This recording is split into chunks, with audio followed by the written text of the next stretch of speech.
How to pose in Roblox profile picture. Hello everybody and welcome back to our channel. So let's get started without any further ado. So for that, first of all, let's go ahead and open Roblox application in our mobile device.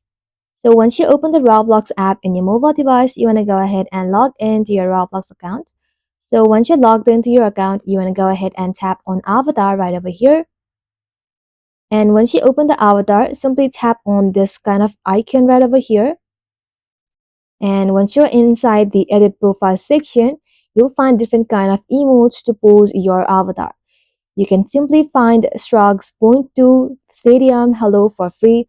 You can even purchase this pose with Robux. So for now, I'm going to go ahead and choose a shrug. Once you're done, simply tap on next right over here.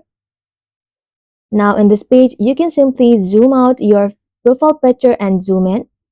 Once done, simply tap on next again. Now it will show you the preview of your profile picture. You can simply tap on view full avatar to view the full avatar of your profile picture. And once you're done, tap on save. And just like so, you'll then be able to pose in Roblox profile picture. Well, that is simply how you can do it, guys. Thank you all for watching the video till the very end and stay tuned until our next upload.